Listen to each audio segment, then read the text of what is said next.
black, orange, yellow. Orange, red, pink, green, yellow, black, orange, blue, violet. Pink, black, blue, green, black, red. Okay. Wow, what a shame. It's just a little bit. Okay. And congratulations for the Chinese team. And thanks for joining us again. Thank you. And now we will give the participation prize. It is the Nanjing specialty, salted duck. Congratulations. It is very special food in Nanjing. Yes. But we also have prepared the winner prize. It is Chinese Yunjing Tai.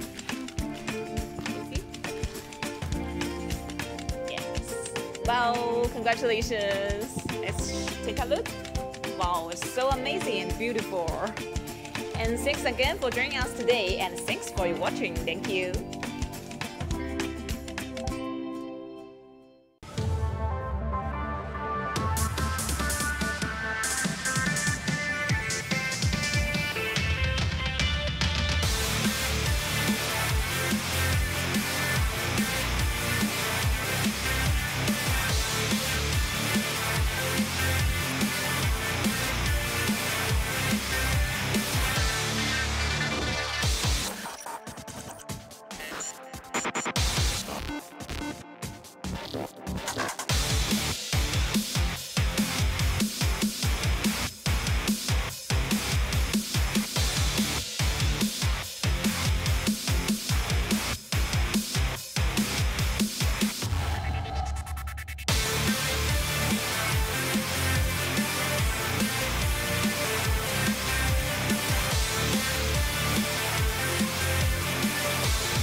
Welcome back to CFS 2018, and those matches of our Crossfire Legends tournament have lit up the arena here in Nanjing. Now we return to the Crossfire Championship.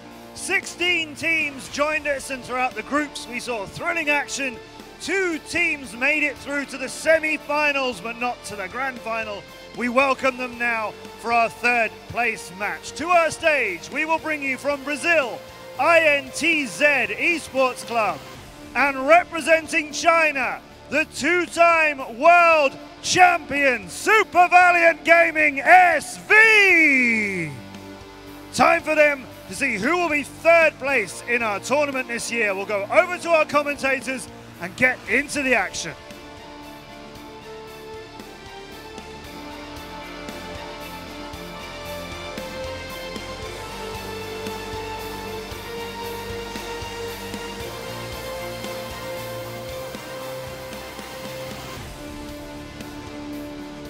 Well, thank you very much, Matt. Yes, here we are, CFS 2018. It is time, finally, for our third-placed match. Super Valiant Gaming from China up against INTZ from Brazil.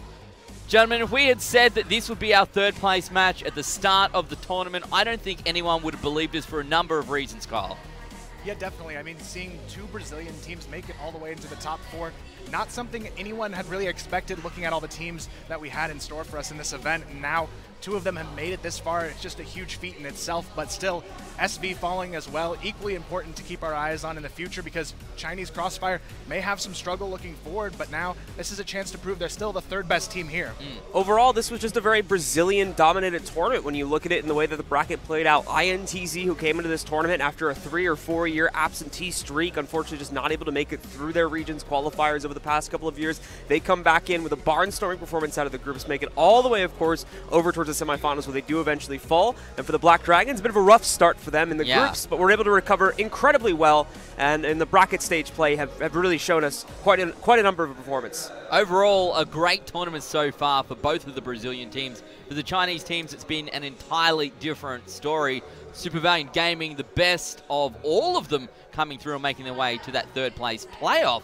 However, everyone else is missing, and this is really quite a remarkable place to be in, Kyle. It really is, and when we look at those groups, AG looked like the front runner for so long, but then in those best-of-1 quarterfinals, Rue Legends, they showed up out of nowhere and just came out with a big win. Yeah, really quite surprising, Blue. Yeah, absolutely, and considering as well, it's somewhat surprising actually when you look at the way the Rue Legends got off to a good start, right? But the problem is they had a little bit of a bumpy road as they got further and further into the groups. Thankfully, as Kyle said, they really came in headstrong once they got themselves into the quarterfinals and started to move through the bracket play a little bit more, and that's when they really came into their own. Were able to really just shut down every opponent they faced in the quarters and semis. Yeah, for me, the remarkable thing is that we have the back-to-back champion, Super Valiant Gaming 2016, 2017, who have not made the grand final this time around, even though they were looking so strong. And INTZ, who, as you alluded to earlier, Blue, they haven't really placed since CFS 2015, where they came 4th as an org. So I guess an opportunity for them to do the same this time. They're definitely, though, Kyle, looking to get that one better. Yeah, I mean, for them getting here is a big feat in itself. I mean, no one really expected INTZ to even make it out of their group, really, and they just shocked us all with how they've performed. And out of all the teams here, they haven't really had a bad map either. They've played really well on every map. They've had a few shaky ones in the semifinals, but in their group, they looked completely dominant, only losing in overtime. Yeah, that's it. If we go through what we saw, originally it was Pacific Warrior to kick things off, a pretty easy win, 10-6. Unfortunately, they did face down Super Valiant Gaming early on. They lost that one in overtime, 13-10. That was a pretty good game, Blue. They managed to bring it back. It was very close all the way. Overtime, though, a little bit one-sided for the Chinese. Yeah, unfortunately, just kind of lost steam as it ended up going into overtime, and that does worry me a bit now that they're going to be playing them again in a much longer format in a best-of-3. Yeah. About if INTZ are going to be able to bring as strong a performance to the table once we get past that first map and when we really start to test the endurance of some of these players. Well, here's the Super Valiant Gaming lineup on screen right now. Kyle, talk me through these 5 players. I mean, when you look at this roster, N9 is definitely the first person you would go to here. He's had an incredible performance throughout. He's kind of the reason they did slip in that semifinal, but I would still be looking at him as the one to bounce back here and make sure they take home that 3rd place prize. There's WQ. We saw him actually win. They did go head-to-head with INTZ. He was the one, unfortunately, who had the least impact. So maybe there's something there for INTZ. knowing how to deal with him, or perhaps he just had a bad day? I think overall for Dabo Q, he had a little bit of a slow start to this event, but he started to come into his own as we entered days 2 and 3 of the group stage back in Taichung, and I think that performance has remained relatively consistent, so I'm not as worried for his performance going into this matchup as I am for N9 due to the reasons that due to the reasons that we mentioned earlier, where N9 really just kind of dropped off the face of the earth in the semifinals. Yeah, absolutely. If we have a look at N9 stats from when these two teams versed earlier on in the competition, he had an AP of 29. A huge score, very, very impressive, but did not manage to follow through with it. So it's going to be interesting to see whether, now they come head-to-head again, he's going to have the edge over a team like INTZ, or whether it's going to impact him, you know, the fact that he did drop off later on to the tournament. I'm also interested how the team at Super Valiant are going to deal with playing here on the big stage, but not being in the grand final for once. Yeah, it's definitely a disappointment for them, I'm sure, but looking at this Chinese crowd, SV still going to have that fire beneath them to try and drive them forward, but let's not be wrong about these INTZ players as well, having that fire of the Brazilian passion we've seen throughout this competition. I'm sure they will be just as emotional here, even in this third place match, and you can see they're already sort of getting themselves mentally prepared for what's in store for them. Yeah, in the match where they went head-to-head earlier on, NNM was the standout here for INTZ, even if they weren't able to grab the victory. Who are we looking at here in our third place match? I think it's really going to come down to what the map pool ends up being here. I think SV has a lot of advantages, though, because they just have the firepower behind them to really open up a lot of maps here, whereas INTZ, we've seen a lot of fluctuation in performance. NNM, though, obviously leading the charge here, but still, I think it's going to come down to those players who've been kind of hit and miss on INTZ for them to pull through here. Do we have a feeling of what maps we might be seeing, or perhaps what maps might get banned out? I mean, when I look at the map pool, I'd say INTZ probably doesn't want to go toe-to-toe on sub-base again. They already fell there, and I don't think they want to have that in the back of their minds as a map on the table once again, so I wouldn't be surprised if that's their go-to ban, but obviously you still do have that Black Widow ban common against a Chinese roster as well, so I'd say one of those two maps is what INTZ may get rid of. On the side of SV, I think they're going to get rid of Mexico actually in this situation. INTZ always looked strong on that map, and the Brazilian teams have been doing really innovative things on Mexico to get them the wins in this event. They were one of the few teams that I think was able to properly, change up their strat a little bit more consistently than we were seeing some of the other teams do so, where they would fall into the pattern of that more passive mid hold and then trying to explode out onto the B site from there, and then occasionally using the alleyway to try and push in. They actually used water quite a bit more than we were seeing, and that allowed for them to innovate a bit more and actually try to hit the other side a bit more often. I think it was catching some of the teams off guard, and that may be a reason why we see Mexico getting banned out by the Chinese team here. Yeah, it'll be interesting to see if anything's changed as well, because we've had every game broadcast. That's the beauty of CFS 2018. Every match that's played in the tournament is broadcast online. You can go back and watch, see what your opponents did, see what they're currently playing, because by the time you get to this third place match, no one's holding out strats. There's no secret strats that you didn't use in the semi-final in which you failed to win. You put everything on the table here. Everything is laid bare. So a perfect opportunity, Kyle, to go back through and say, hang on, what worked for this team, what didn't work? Yeah, and INTZ, they actually had a lot of things that went really well. I think the biggest thing for them is they just had trouble closing out the maps when it came down to the end of it. In their match against Carbon, they led 8-1, but it still went to a 10-7 finish there. So a lot of issues just closing the maps. But as we can see, the first ban is going to be Mexico, as I thought here, coming out from SV and Black Widow, the notorious ban against the Chinese here. All right. Well, you're pretty good, Kyle. You picked, to be fair, you did hedge your bets on INTZ, but overall, I'll give it to you. Sub-base going to be the first one out, so this is going to be tough for sure for INTZ, as that would have been potentially the other map we would have expected to see banned by them. So it's going to be sub-base into port, and to finish it off, let's throw her out. Surprise of absolutely no one. Ankara. We haven't seen that much of Ankara, particularly for INTZ, so I want to see how that plays out for them. At least if they got anything for them, we can see they're going to start off on the defense. We haven't really seen a whole lot of port either. I think later on in the tournament, once we actually got into a pick ban phase for best of threes and started to pop a little bit more. For the best of ones, it was a pretty rare map to see unless it was forced into play, of course, in that phase of the tournament. So it's going to be good to see more of that as well, as that'll be guaranteed to come into the pool as the second map. Alrighty, as we have a look, you can see INTZ doing their usual huddle around, get ready, hype themselves up, make your opponents wait just a little bit. It worked for them for a lot of the tournament, unfortunately. Not enough against the Russians. If you have to pick a team, and I'm going to make you pick a team, who's it going to be, and what are the maps? What's the map score? I'm going to go with SV here. I think they have a pretty good shot in this one. I'll go 2-1 because I do think Port is a map where INTZ has a lot of strength, but SV, they've got that home crowd advantage. They've got that fire beneath them, not making it into that grand final, so I think they're going to want this one just a bit more here. Blue? I think I'm going to go the same way as Kyle here. I think it's going to be Super Valiant Gaming. Unfortunately, in any long, drawn-out series for INTZ, it did seem like they lost steam relatively quickly, even in single maps where it went to overtime, and I feel like that's going to be an issue here, especially in front of the home crowd, in front of the Chinese crowd. Super Valiant, I think, is going to be recharged, especially if we see N9 performing again. It's going to be a tough ask for them, but I do think it is going to go to 3 maps. All right, so you've got the 2-1 to SV. Look, as much as I like to play devil's advocate, I also cannot go past Super Valiant Gaming in this situation. The crowd is here very much on their side. This is where they excel, on the big stage, under pressure with everybody watching.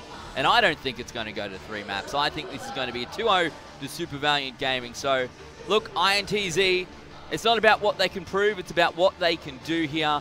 They've already locked themselves in 40,000 USD, becoming at minimum 4th place. If they do win this best of 3, they're going to double that, $80,000, a nice prize pool, a big prize pool in any other game, Kyle. Yet here we are, 3rd, 4th place, looking at 120 grand across the board. Most other esports would dream about that sort of money. Definitely, and not only that, it's a big chance to staple their region as the top region to beat 1st and 3rd place possible here for the Brazilian squad. So I think that's a lot in store for the future of that region. I guess the other thing to talk about is that in the semi-final, the team who beat Super Valiant was the team from Brazil. It was Black Dragons, and Ian was alluding to this earlier, that maybe they can, you know, share a little bit of information. What did you do against Super Valiant that worked? What can we do against Super Valiant Blue that maybe might get us across the line? It's as well a good chance once again to prove the region as a whole. If both of these teams are going to be able to take down Super Valiant Gaming in a best of 3 format, it only further proves the dominance of Brazil against the top Chinese team in the game currently, since obviously we still saw Super Valiant make it the furthest out of any of the Chinese squads, so I think we can still affirm that they're at the top at this point in the game. But if they both get shut down by Brazilian teams, I think it might assert Brazil as that top dog region.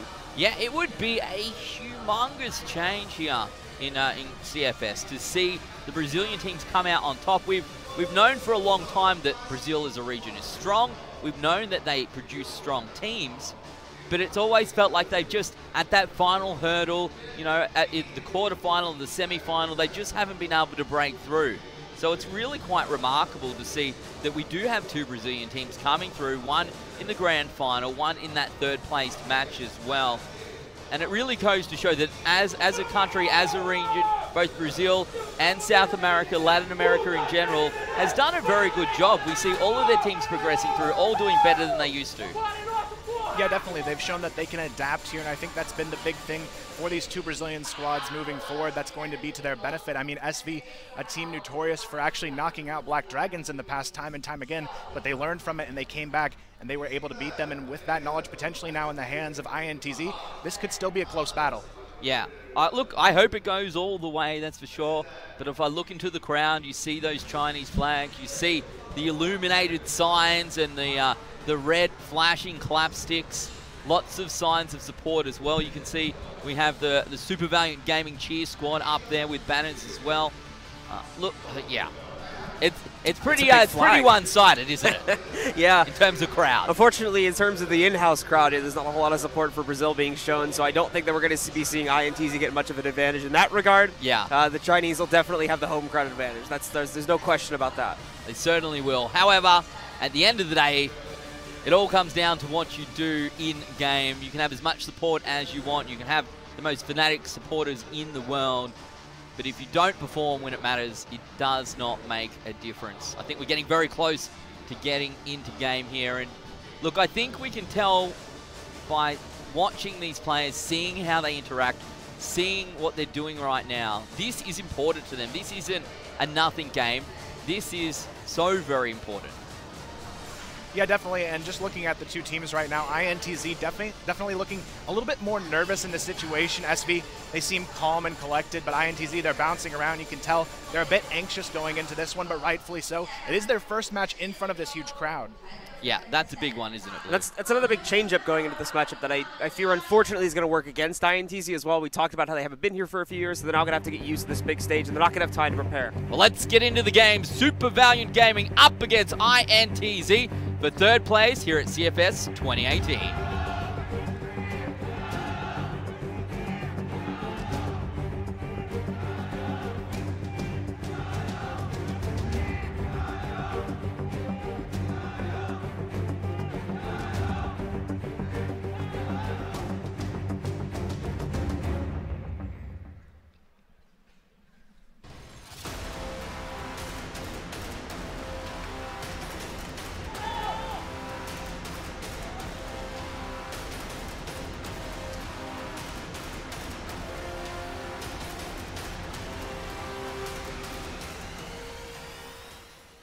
All right, here we go, ladies and gentlemen. It's the beginning of our third place match here at CFS 2018. It'll be sub-base where we start off the series. This will be the map pick from Super Valiant Gaming. We've already seen in the group stage and the playoff stage that was played out in Taichung how dominant Super Valiant can be on this map, and we'll just have to see if that'll hold true against INTZ, who look to take them down and steal third place. And of course, the bigger share of the prize pool, the extra 40,000 USD that comes with it. And once again, we do see the classic setup from INTZ, just the solo anchor over towards the A-bomb site here. It is going to be STK trying to lock things down. Right now, though, SV looking for that opening pick, trying to find their way into an early advantage here right now, though. Akemi looking for the answer outside of A-Long, going to spot a couple players here, but Elegant playing very patient on the angle, trying to catch him off guard. Neither player connects just yet, though. Kemi does get the spot on some intel, however, so at least knows the general approach that Super Valiant are going to be taking for the opening couple seconds of this round. Unfortunately, it's not a whole lot to play off of. With still a minute and a half remaining in the round, and Super Valiant can easily rotate their players away from that wood hall and over towards a more direct take in a CP room, or even L-turn to get themselves into the B site. Meanwhile, in terms of a defensive setup to stop this kind of an A push, primarily you're looking at STK trying to get in the way of that. He's going to be right atop the steps. It's a bit dangerous for him, though. But we do see him getting away, and most importantly, Elegant missing the arm shot. As now SV are going to pull away from the wood hall. They're going to pull away from the A site in general now and look to execute towards the other side of the map in CP room instead. They actually do catch Vinny in the open. He's going to be able to survive in the corner. They'll look to flash him out relatively quickly. He'll be falling back, looking to hide behind the big box here next to lockers. He's lost half of his HP though, so he's going to have trouble holding on as NNM and Elegant will trade blows in the other part of the map here. As they start to move in though, it is going to be held strong by INTZ. Elegant right now, the only player bringing it back. NNM with the double kill brings it all onto Elegant though, and he'll even shut it down as INTZ claim the opening round. And you can see there, SV, they were just a little bit hesitant on that push. STK able to get behind, find the flank, and the final kill of the round. Huge momentum swing now for INTZ to get it started here, but it's far from over yet. INTZ now looking to hold on to their lead and potentially grab that 2-0 start. Dabaqu taking a ton of damage, though, already in this round, down to just under 10 HP, trying to keep alive, to try and maintain this even number play right now, though. Akemi still looking for that opening pick. Anka going to be trying to challenge this time around. Not going to snipe duel here, has the AK in hand, looking for the pick through the smoke, but Akemi playing patient once again. It's potentially an on pick, bringing Dabaqu this low early on in the round. Certainly going to hurt their capability to push in the late round situations here. But NNM going to be getting aggressive in the wood hall to try and stop any early pushes from SV to take control here. There's some good damage out against Anke. He takes a little bit in return, but it's nothing really to worry about. Only 10 HP being lost, and he returns about 50 over to Anke. So still, INTZ holding the overarching advantage in this round right now. SV once again hesitating. The bomb still down in their spawn as well. They've got a 3-2 setup here, trying to get some action going for themselves over towards the double doors, potentially over towards A now. Akemi, though, still yet to hit a shot, but he's got a good amount of damage dealt yet. Anka on half HP, Dabaqu very low, so SV going to be under some pressure on the execution here, but right now it's going to be INTZ holding this one very safely. Still one player only alone on A bottom, but they may have the advantage here still. Super Valiant are going to move themselves in with just under a minute remaining on the clock here now. They'll try and make their push towards either of the sites. It's looking like mid-push will be the option for them, as they might go for top A control, and they're trying to work their way down the side ramp. They get themselves into the site. Pancado, of course, is aware of this. He's holding a top site, trying to make sure that this push will be unsuccessful. It's a pretty big choke point, so it is going to be difficult for the Super Valiant players to successfully push past this. But Pancada looks to hold now. 3 kills going into INTZ's favor, and only now 2 returning for Super Valiant. As it's going to be left down to Elegant, and Dabaqu, who, if you remember, was heavily injured earlier in the round. It's not much of an effort to knock out Elegant, and unfortunately it leaves only Dabaqu. He does have B site control, but unfortunately, as you can see on the ground, the C4 not going to go his way. So STK shuts it down, and INTZ go up 2-0. You you can see the defense is holding strong so far, but SV, they cannot find the openings they need, and I think it's because N9 hasn't really come to life just yet in this matchup, not entry fragging as we've come to expect from him. Only 1 and 2 so far. Meanwhile, on the other side of things, NNM helping lead the charge alongside STK, who have found a lot of their entry frags here for INTZ, but SV, they look to get aggressive here as they push into L-turn. Smoke, of course, is going to hold them back for a couple of seconds if they do decide to commit to this, but I don't think that'll be the case. It's very early on in the round, and we already have the majority of SV rotating over towards the wood halls. They move themselves outside and over towards the big doors here leading into the A site. For the rest of INTZ, though, the defense is still relatively heavily set up towards the B sites. They may have to call for some quick rotates. Thankfully, there's NNM and one other player positioned down on the A site ready to defend in the event a push comes this direction. It looks like Super Valiant are going to go for a much more straightforward commitment this time. They aren't challenged at the wood hall, so STK is going to be thrown into the fire here, as it is looking like Super Valiant are going to try to push their way down the steps. STK gets the spot, chooses not to challenge it for right now. However, Super Valiant also call off the attack. They push back and head outside once again.